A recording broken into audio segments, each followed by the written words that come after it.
All right. Good evening, everybody. Thanks for joining me. We'll go ahead and get started here. Sorry, I was a couple minutes late getting on here. I was trying to get the camera to work. For some reason, the camera wouldn't work, but we're all good now. All right. So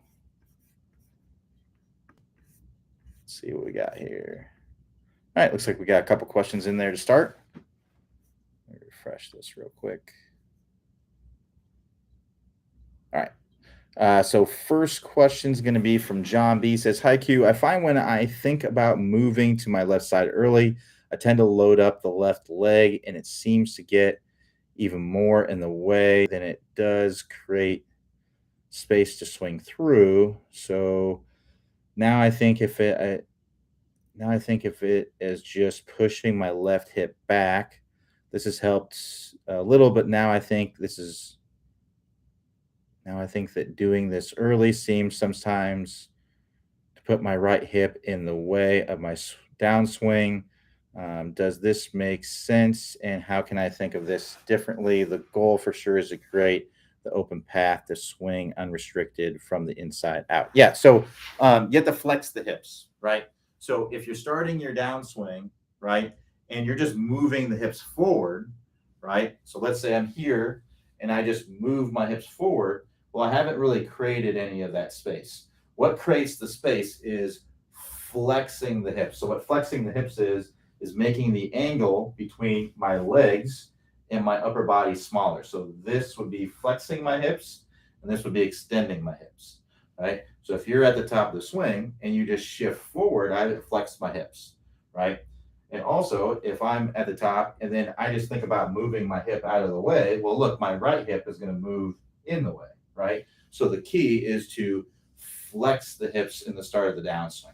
So a way to get a good feeling for this is you can just use a chair, put a chair behind you, go to the top of the swing, pause, right hip on the chair, start your downswing by flexing the hips into the chair. Because I would imagine what's happening here is you're here, right? Your hips are probably moving away from the chair, and then you're like this as you come into impact. Or when you're thinking about opening, getting your left hip out of the way, you're like this, and then you're just basically shoving your hips out toward the ball, right? So we need to flex the hips to make that happen. So doing the chair drill can help you to be on the right track with that. All right, let's keep going. So Den B says, "Can a change of alignment and ball position help a player who cannot correct an over-the-top swing?" Yeah, it certainly can. So if you imagine, if my ball position's too far forward, right? So imagine I'm playing the ball off of my left foot, right? It's going to be very, very difficult for me to swing from the inside and hit that ball, right? So what people will do is they will swing over the top to get to that ball, right? So generally what we want to have, and this is something that's fairly common. I see a lot of people struggle with over the top. They have the ball position way up here, right? Because they're trying to get the ball up in the air. It's kind of a vicious cycle, right? When you swing over the top and steep, you tend to chop down on the ball sometime. And if you have the face closed with that and you chop down the ball's going to go low. So what some golfers will do is they'll move the ball position forward as in an effort to try to get the ball, to try to help the ball up in the air, right? Well, when you do that, a lot of times you just come even more over the top, right? So we want to, if you think about in the other sense, right? Imagine I have it on my back foot, right? It's going to be a lot easier to swing from the inside, right? It's much easier for me to attack the ball. It would actually be more difficult for me to come over the top. In fact, if I came over the top, I might feel like I'm going to hit my leg with the ball, right? Or even with the club, right? So I want to make sure I get my body or I have the ball position in a place that's going to allow me to swing from the inside, but also get the ball up in the air and get the ball flight that I want. So generally, a little forward of the middle of the stance is a good position for most golfers. If I put an alignment stick down and I put that right in the middle of my stance, right? So let's say that's right in between there, right in between my heels, equidistant between my right heel and my left heel. And that's right in the middle. I want to have the back of the ball basically right on that stick, right? And what that's going to do is that's going to put it in a good spot to, one, be able to more easily swing from the inside, but also be able to get the bottom of my swing arc to occur in front of the golf ball slightly, right? I don't want it to be too far in front of the ball because that's going to be too much chopping down, right? And I don't want it to be at the ball or before the ball because then the ground's going to be in the way. I'm not going to be able to make ball first contact. So generally, this is going to be a good ball position for about any club that you're hitting off of the ground. I find that a lot of people tend to push the ball position too far forward as they go up through the bag. If you're more an advanced player and you're really good at controlling your ground contact and you're able to get the ground contact to be in front of the ball when you have it forward, that works completely fine. But most of our recreational golfers, including myself, I don't like to push the ball position more forward because I have trouble with it. I find that it's easier for me to just play it in pretty much the same position. So ball position wise, a wedge, I'll play it in the middle. Pretty much everything else that I hit off the ground, I'll play it slightly forward to the middle. A fairway wood that I'm maybe trying to get up in the air a little bit more. And usually I'm trying to fade those shots. I might play it a ball forward of that.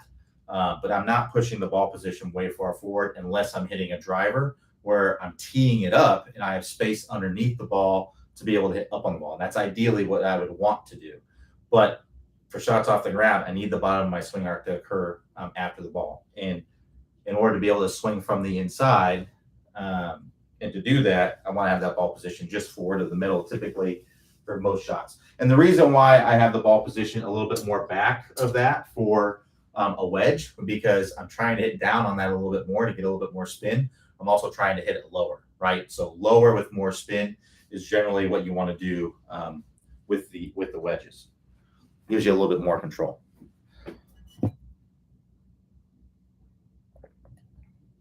All right, keep the questions coming. We got lots of time, so keep them coming. We don't have any new questions in there just yet, so if you get some in there, we'll get them answered.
So John G says, Q, when putting, is it better to hit up on the ball or downward stroke? Thanks. You either want to come in very level or slightly up on the ball, but generally pretty level is what you want to be hitting with the ball. You don't want to hit down because when you hit down, you're going to hit it because putters don't tend to have a lot of loft on them. You're going to tend to hit the ball down into it. Now, if a putter had a lot of loft on it, you could hit down on it, but then you would, if a putter had a lot of loft on, you hit down on it, you create backspin. We don't want to create backspin on a ball. So if I have, let's see here. So I got a ball here with a line on it. And so if you look here, it's got a line on it, right? So when my putter comes in, what I want to have happen, my putter's generally going to have about 4 degrees of loft on them, right? So when that putter comes in, you want that small amount of loft. You want that loft to lift it up out of the grass just slightly, right? So obviously the green is grass. The ball is sitting down in that grass a little bit. So we have this loft just to lift it up out of it, so that way you can get it rolling on top of the grass, right? So basically, it would come in. Ideally, what you would want to have happen. Let me get that going here. You would come in pretty level, right? You would have some loft on it, and then the ball, it would kind of come off like this, right? It would come off where that line would just kind of stay level. If it starts to roll back a little bit, that's okay, right? Even if it kind of tumbles forward, that'd be even better. And then it just starts rolling very quickly. What we don't want to have happen is we don't want to hit down on it to where it bounces into it, because then it's not going to roll very purely, and we don't want to hit up on it too much and with too much loft that it starts to get backspin, because then it's going to start to skid, right? So we want it to kind of come in, and basically we want it to come off kind of like this, right? And then it starts to tumble forward, and then it starts rolling, right? So the cameras these days that we have, the slow motion cameras, you can set it up. Look at the slow motion, see what's happening with your ball. Draw the line on there, or just kind of look at the logo on there. See how that's coming off, right? And you'll be able to see if you're hitting with too much loft or too little loft, right? But generally, you want to come in very, very level or slightly up on it, and that's going to allow it to get up out of the grass to start rolling very, very purely. Another thing that you can do is you can go to the practice putting green when it's still got dew on it. Go early in the morning when it's still got dew on it, when they haven't mowed it yet, and you can kind of see. You want to see it kind of get out of there, maybe 1 or 2 bounces, then start rolling. If you're seeing a lot of bounces or skidding or things like that, that's not ideal. They also sell felt boards. You can just do a Google search for putting felt board, and you can see basically it will leave tracks on there so you can see whether it's rolling purely or not. But yeah, we don't want to hit way up on it. We don't want to hit down on it. We either want to hit level or just very slightly up on it. That's going to give you the purest roll. And we don't want to have too much loft associated with that either, right? Or we don't want to have too little loft, right? If we have negative loft, right? So if we have too much shaft lean with the putter, then you're hitting it into the grass, right? We don't want to do that. If we have too much loft, then we're getting backspin. We don't want to have that. So that's why it's important to get fitted for your putter, or to kind of pay attention to, what you, because if you're, so let's say that this putter has 4 degrees of loft on it, right? Well, let's say I'm like this, right? And this is if I have my hands like this, let's say that this is where I make the best stroke. Well, if I only have 4 degrees of loft and I have my hands lean forward 10 degrees, I'm hitting the ball with negative 6 degrees of loft, which means I'm hitting the ball into the green, which I don't want to do, right? That's not what the best putters do. And the reason is because it's gonna make the ball bounce, and it's not gonna roll very pure, right? We want to get that ball rolling end over end as quickly as possible. So, generally they're thinking, okay, you're going to have a very, very small amount of shaft lean, if any, with the putter. That's basically what they're making the stock putters, right? So if you're someone, we see putters that have a lot of shaft lean. I think, a lot of people that do the arm lock putting, right, will have a lot of shaft lean with the putter. So, trying to think of somebody that does that. Bryson, right? Bryson DeChambeau. There's lots of guys out there that are doing it, but these guys that are doing the arm locks, they actually have quite a bit of loft on their putter, because if they had 4 degrees of loft, they'd have too much shaft and they'd be hitting the ball into the ground. So you'll notice that a lot of those putters have a fair amount of loft on them, so that way they're getting a nice roll on them, right?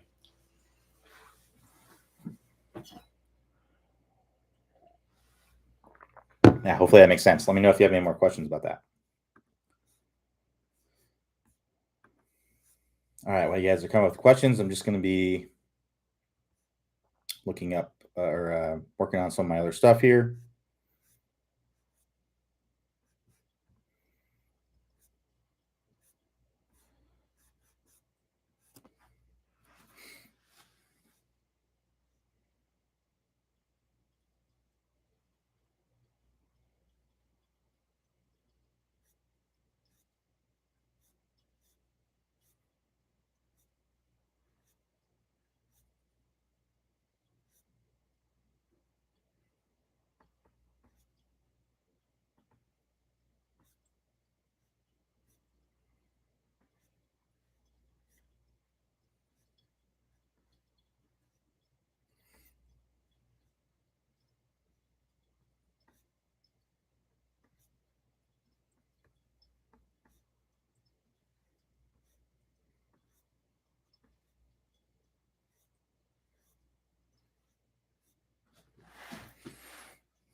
you're just hopping on the office hours, I'm just waiting for some questions to be asked. We don't have any questions left to answer right now. So if you got questions, make sure you ask them. We can get them answered. In the meantime, I'm just doing some of my other office stuff I got to do. So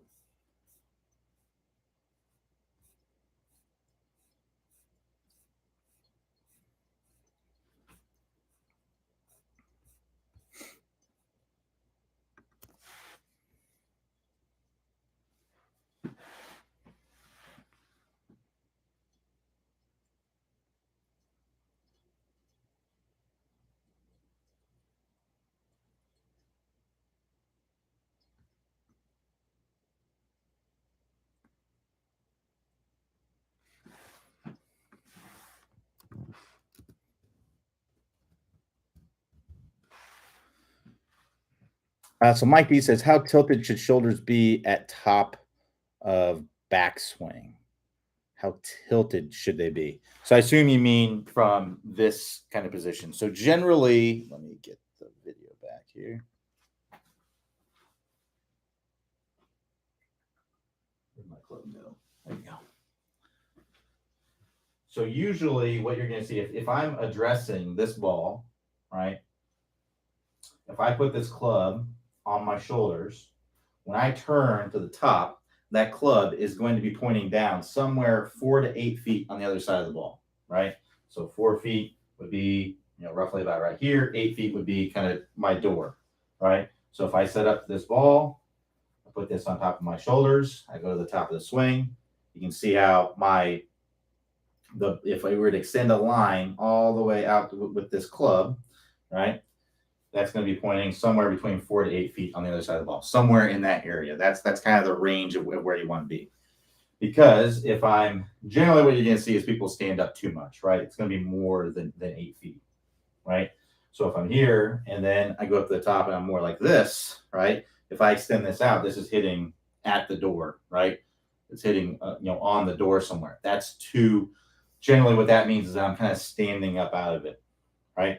So we want to have our shoulders tilted down somewhere between 4 to 8 feet on the other side of the ball. The reason why I say 4 to 8 feet on the other side of the ball and not a certain degree is because the longer the club is, right, the more upright you're going to be. The shorter the club is, the more tilted down you're going to be. So like this is a kind of an attack wedge, a higher lofted wedge, right?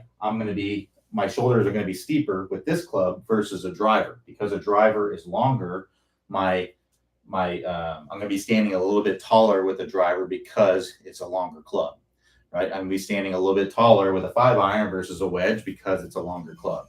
So there's no set degrees. It's more, think of it in the range of, okay, I want it to be 4 to 8 feet, somewhere in that range outside of the ball. If you're in that range, you're generally going to be in good shape with how much your shoulders are tilted at the top.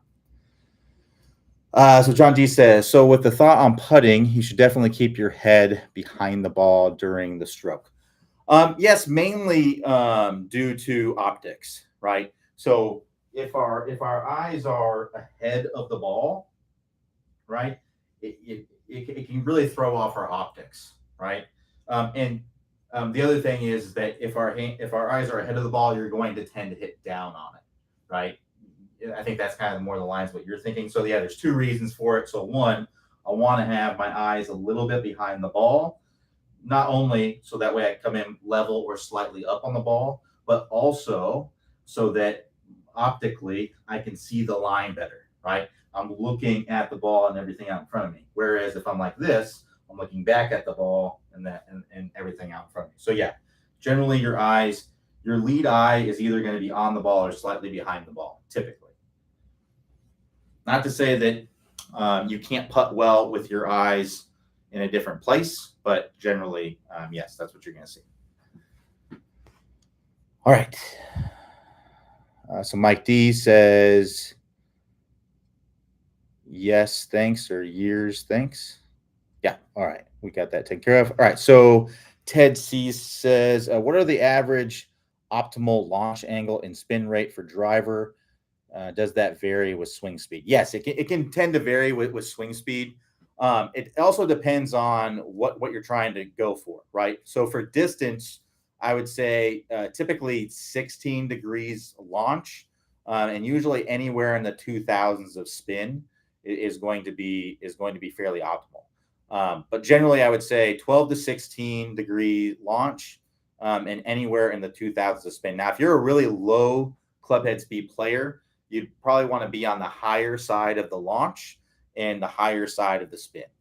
Um, if you are a high club head speed player, you're probably going to tend to be more accurate and more consistent if you're on the lower range of the launch and the lower range of the spin.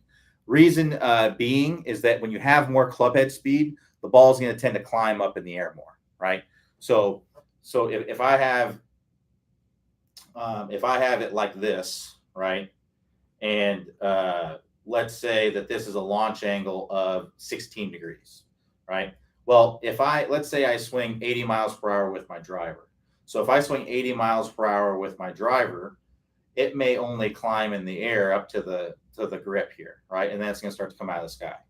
Let's say I swing 110 with my driver. Well, because I'm giving the ball more energy, the ball is going to keep climbing up in the air, and it may start to apex at the top of the grip here and then come out of the sky. So if you have more club head speed, you may be hitting big time moon balls if you launch it at 16 degrees, right? If you launch it really high, which might be optimal for distance, but that may not be optimal to play good golf because that may be hard to control, right?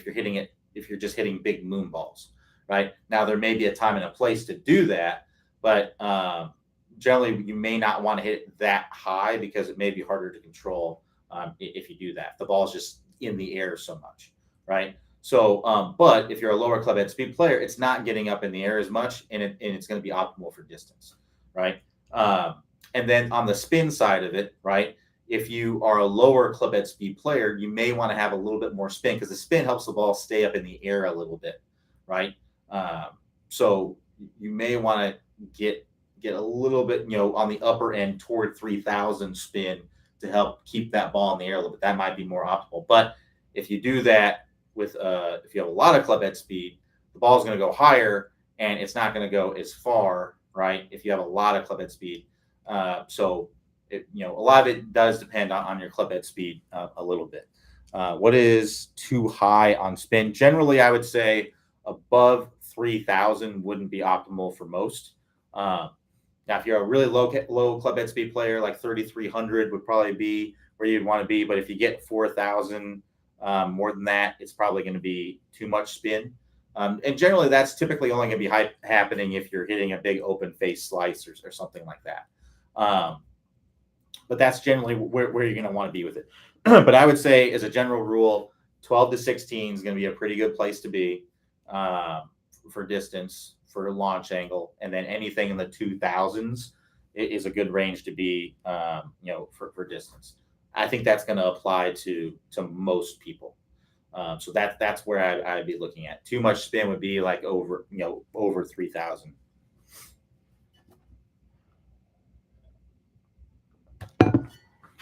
All right, keep it coming.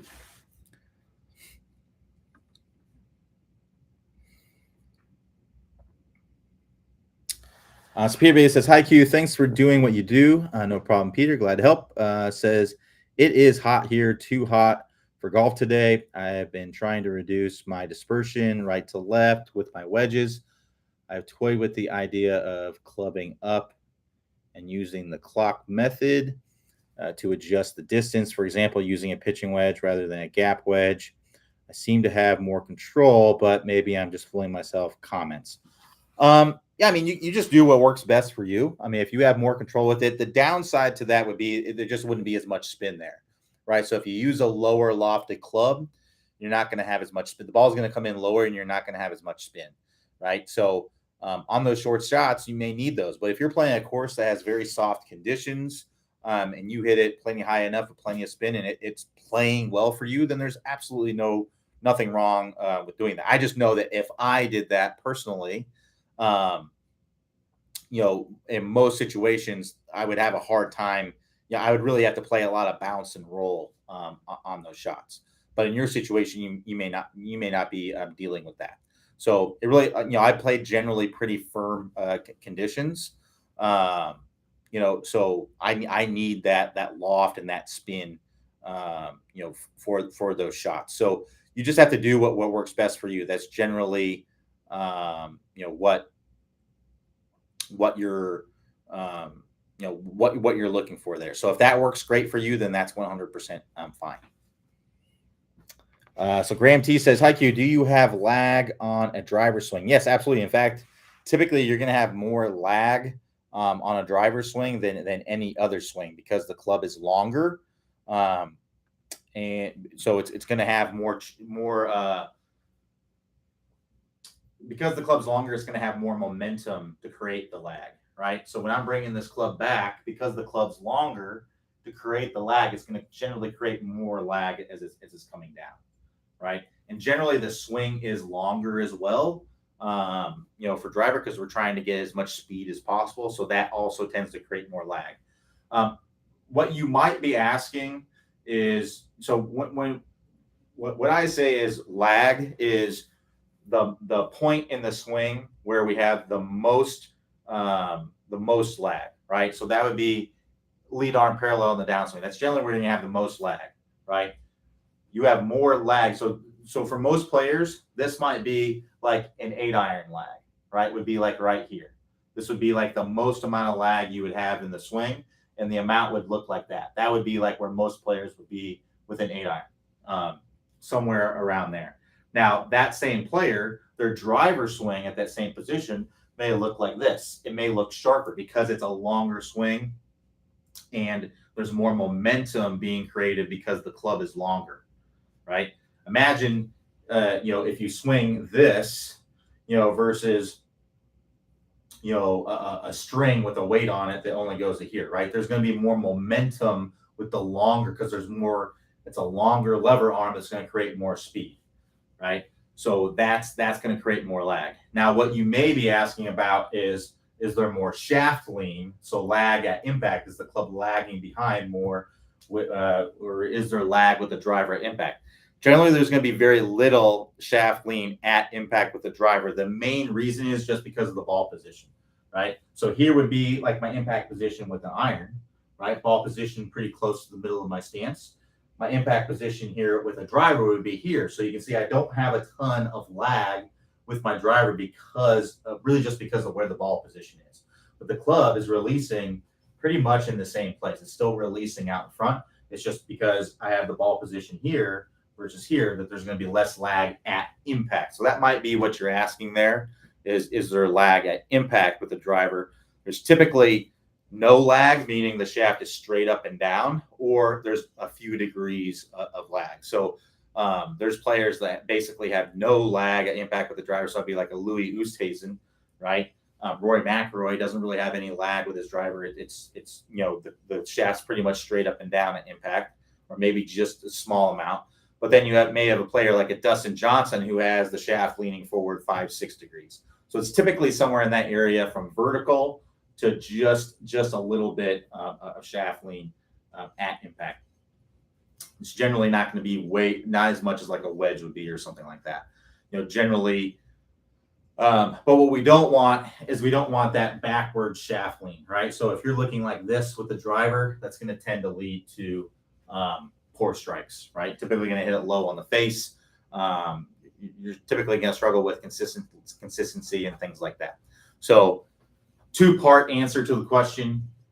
There's more lag with the driver in this area of the swing, right? And there's less lag with the driver at impact, right? So you're loading it up a lot more, you're lagging it a lot more, but you're releasing that lag a lot more coming into the ball with the driver. But that's just really because of the ball position being more forward. All right, we got about 30 minutes left here. No problem, Graham. Glad to help.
All right, we got 30, not quite 30 minutes left. If anybody has any more questions, we'll keep answering them.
So Mike D says, how side apart should feet be on full swing? How far apart should the feet be on a full swing?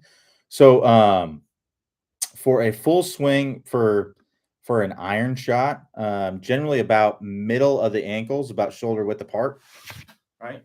And this is a generality. It doesn't mean that you can't be wider or narrower, but generally this would be a good iron um, stance width. So if you were to draw lines straight down from my shoulders, it would be going through the middle of my ankles. For driver, I like to see a little bit wider. So that would be inside of ankles, about shoulder width apart. The reason being is that if you're a little bit wider, you can shift harder, right? You can shift harder into your trail side, and then that can help you to shift harder into your lead side, right? And if you can shift harder into your feet, you can create a little bit more speed in that way. Imagine hitting a driver with your feet really close together. It's going to be very much upper body because you're not going to be able to shift very hard into your feet, right? If I'm wider, my legs are at angles now. Now I can shift harder that way, shift harder that way.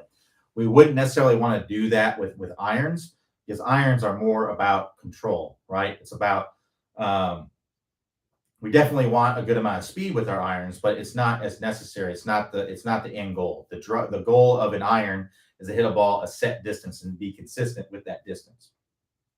The goal of a driver is usually to basically get it down there as far as we can.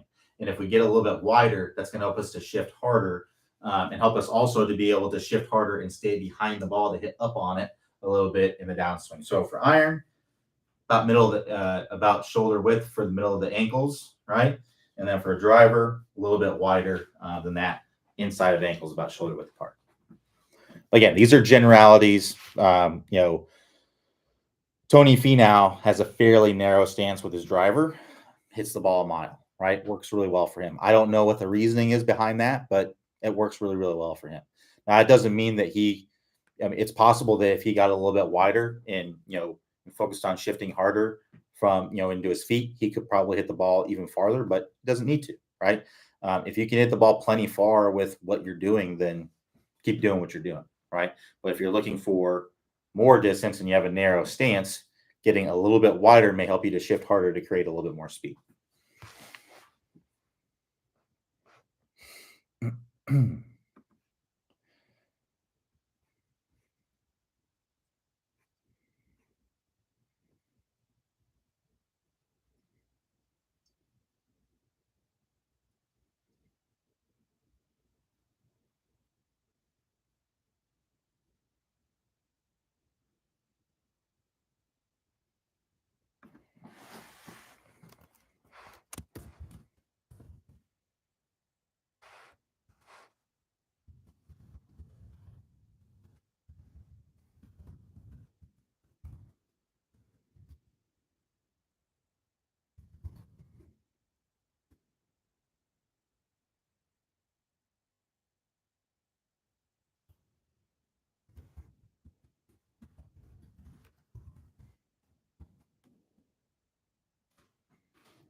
All right, we got about 20 minutes left if anybody has any more questions.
All right. So Graham P says, when coming into contact at, say, the last level of parallel, does having the right elbow leading assist with the lag, angle, and overall contact with the ball? I assume you mean having your right arm more tucked. Yes, we want to have that right arm kind of tucking in as we're coming down. Now, as far as it, technically leading, it's not really leading. Your lead arm is leading, right? And what you may be talking about there is a feel, but we definitely want to have that right arm kind of tucked in as we're coming down, because let's say that it's like this, right? It's not tucked down. Well, typically what's going to happen is you're coming down over the top and steep. So if we get that right arm kind of tucking in as we're coming down, right? That's going to make it easier for you to shallow out the club. That's going to make it easier for you to get your body rotating, which is going to make it easier for you to get your hands in front at impact.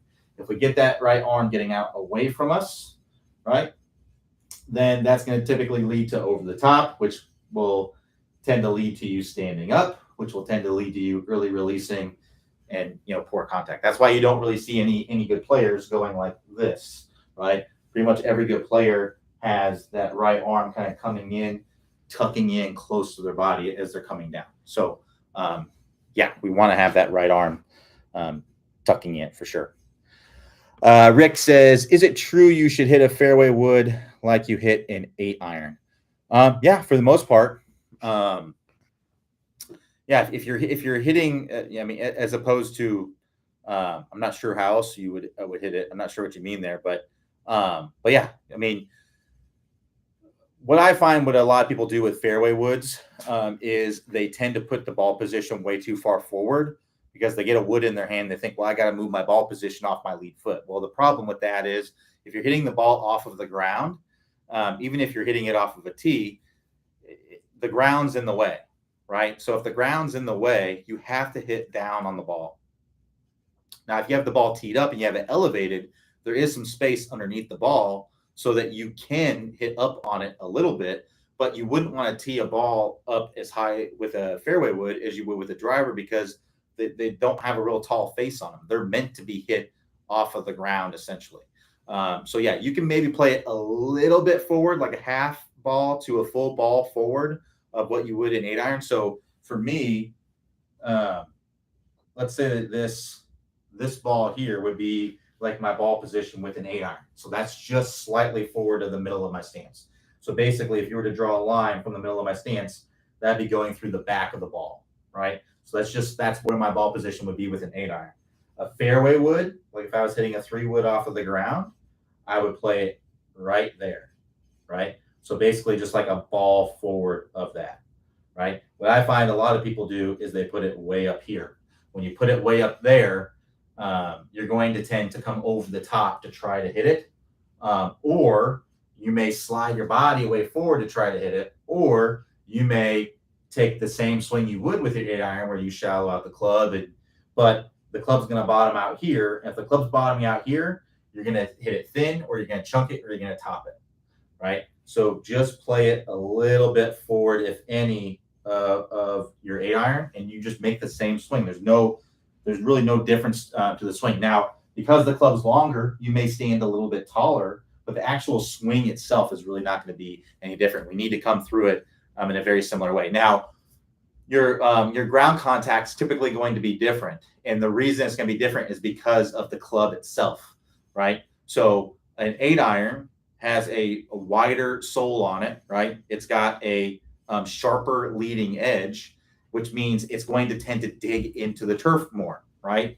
A fairway wood has less loft on it, so it's not going to have a sharp leading edge. And generally, fairway woods have kind of a rounded sole, right? So you can see how this is kind of more flat, whereas like a fairway wood is going to be more rounded on the bottom, right? We kind of look at a driver, right? This is a driver, basically a big 3-wood, right? You can see how the bottom of this is rounded, right? So because of that, it's going to have a different turf interaction, right? It's still the club's still coming down in the same way, but it's interacting with the turf differently because of the because of the actual instrument itself. It's like a 45 caliber versus a 9 millimeter, right? You're still a gun, right? But it's two different things are gonna happen, right? One's going to be have a different interaction with with what it comes into contact with than the other. So it's a similar thing to that. So you may feel like, oh, I'm not taking a divot with my 3-wood, but the reality is that you're hopefully coming through the turf in this similar way, right? You're presenting it to the turf in the similar way. It's just working through the turf differently because of the shape of it and because of there's just not as sharp of a leading edge there. It's going to be much more gentler on the turf, but you're still coming through, and you still need to have the sensation that I'm coming in and hitting the ground, even though you may look down and there may not be much of a divot, if at all, there, right?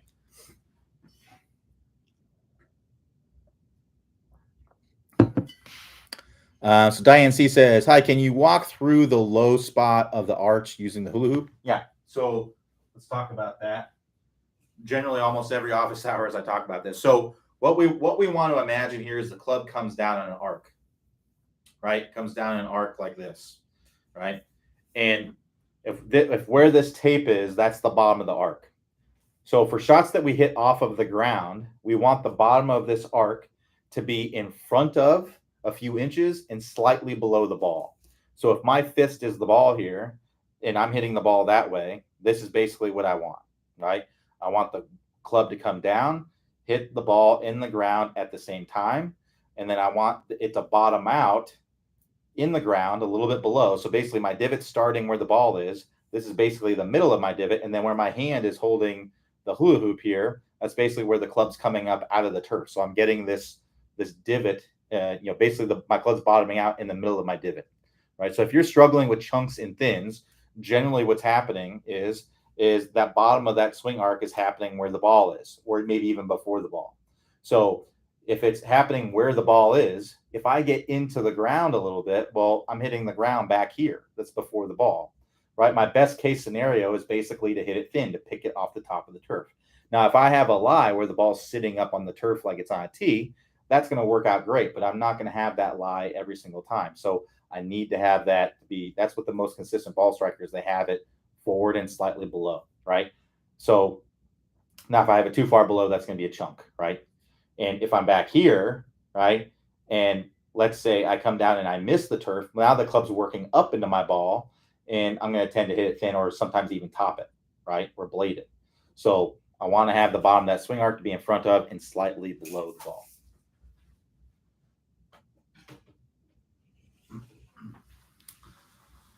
All right, so John S. says, should hip extension begin prior to impact, similar to release being in process at impact? Yes.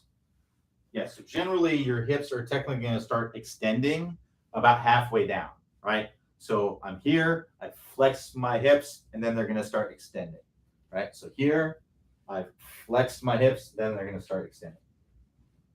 So yes, we're extending the hips. The reason why it's called early extension is because people just start doing it too early.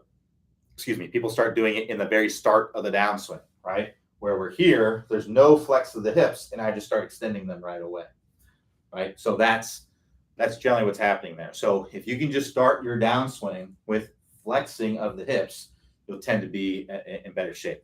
The problem with flexing the hips in the start of the downswing is we have to find a different way to shallow out the club, because people who tend to early extend the hips are doing so to shallow out the club, right? So if I'm like this and then my hips go forward, look at what the club does, right? It shallows out. If I flex my hips, look at what the club does. It steepens.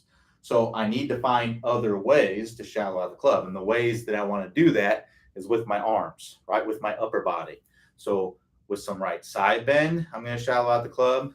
With my shoulders, I'm going to shallow out the club, right? So you can think of that as pointing my elbows in the direction.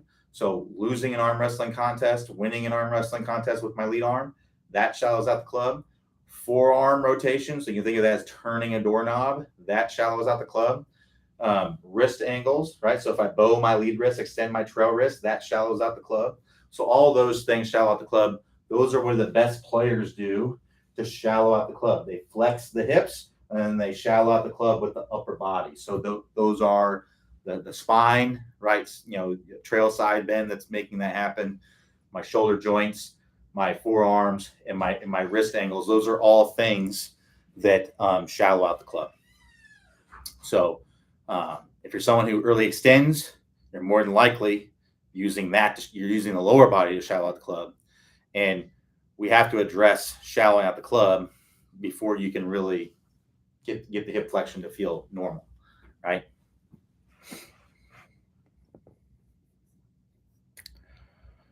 All right, we got a few minutes left here. If we have any more questions, keep them coming.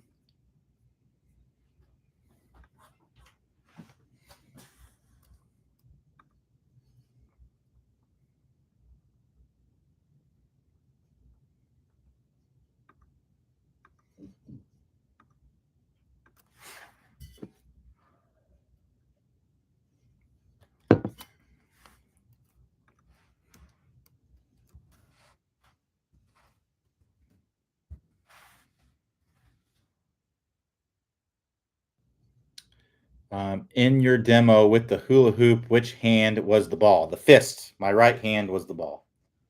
All right. If I'm a right-handed golfer and I'm hitting the ball that way, my fist is the ball. The club's coming out, it's bottoming out a few inches in front of the ball. If the target's that way, right? So my fist is the ball.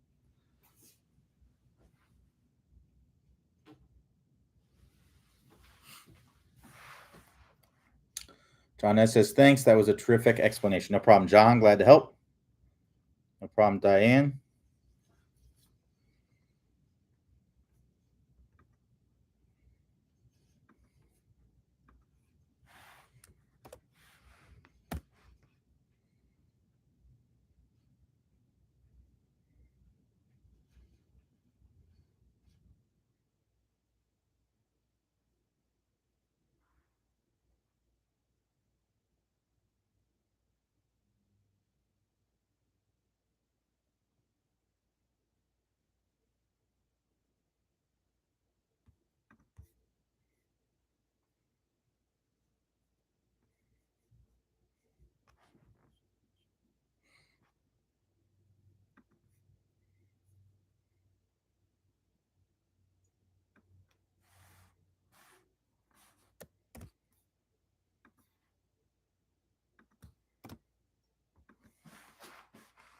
So we got about 5 minutes left. If anybody has any last minute questions.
So John R says, can you discuss the hand path of the left hand during the backswing? So one thing to think about there is that unless your hands are separated, the hand path is the hand path. It's not left hand, right hand. The hand path is the hand path, right? So unless I'm holding the club like this, my left hand and right hand path are going to be basically the same.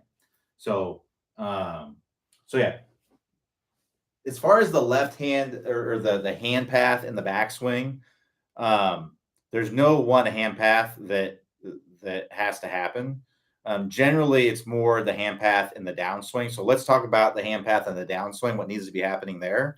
Um, so the way I would kind of look at it is I would look at what's called the elbow plane line, and that's a line that would go from the ball up through the middle of the elbow, and that's only accurate if we have a good camera angle, right? So we want to make sure that we have the camera situated down the toe line. We want to have it at about hip level. We want to have it far away enough to where you and the club stay in the frame throughout the swing. So if the club's going way out of frame, you're too close, right? If your legs are cut off, it's too close. So you want to make sure that you're far away enough. You want to make sure that it's down the toe line. If you look at your swing on video and it looks like this, like where if you were to draw a vertical line, your right toe is not on that line when your left toe is, the camera angle's off. So you want to make sure that if you were to draw a vertical line, that would be going straight down your toes there, right? The easiest way to do that, put an alignment stick on the ground and then line up the camera with the alignment stick. Then when you go to set up, have your toes right up there close to that alignment stick. And you'll very easily have that. And then have the camera set up on like a tripod or something like that at about hip level. So that's going to give you the perfect camera angle. So when you have the good camera angle, you can draw a line from the ball up through the middle of your elbow there. And what you would want to see is in the downswing is you'd want to see those hands working down toward that elbow plane line. And by about halfway down, you'd want to see the hands on the elbow plane line and staying on that elbow plane line, right? That's generally what you want to see. If you're coming down steep, typically what's going to happen is your hands are going to work out away from that elbow plane line or stay above it all the way down, right? So how your hands go up doesn't really matter that much. It only matters how they come down. And it only matters how they go up if it affects how they come down, right? So you can be a golfer that brings the club inside with the hands and then brings the club and the hands perfectly down on the downswing.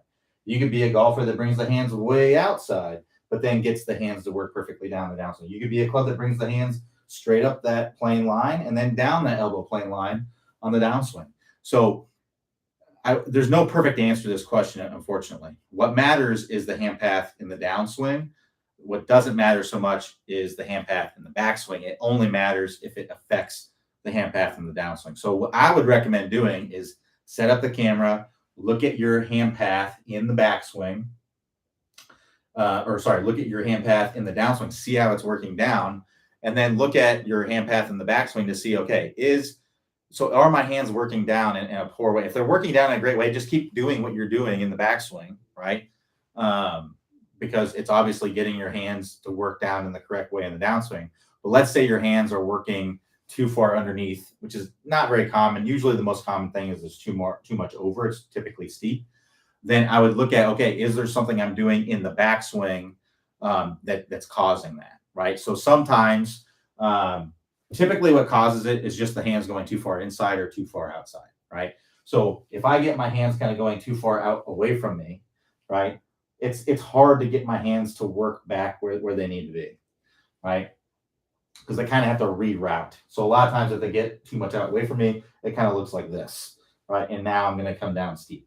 Now sometimes the hands will go way too inside, and then that gets them to go way too far out away from me in the downswing. So those would be kind of the things that I'd be looking for. If the hands are going too far up, then I would just try to feel like your hands go more in, right? If the hands are going too far in and then they're going out away from you, I would try to feel like your hands go in, but the club goes out, right? So hands in, club out, and then that's going to help you to get the club to work down in a correct way. A great drill to do is this drill here, where we would set, put an alignment stick in the ground. behind the ball about 2 or 3 feet and about 6 inches outside of the ball, right? And then what you would do, and you would have the, at an angle that's the same lie angle of the club. Generally, it's going to be about 60 degrees-ish, right? So, and the way you would do that is you just take the club, put it flat on the ground, and then have this at the same angle, right? So this is probably a little bit too flat, right? So what I would do is I just do drills where I bring it up, and I bring it down, and I swing underneath this, right? I'm go up, and swing it underneath it, right? That's going to get your hand path typically in a better position. If your hand path is bad. And then if you look on video and you're kind of overdoing it, right, then you can always tone it down. All right, we'll go ahead and wrap it up right there. Thanks, everybody, for joining me. We'll be back here tomorrow, 11 a.m. Eastern Time. Everybody have a great rest of your day, and I'll talk to y'all next time.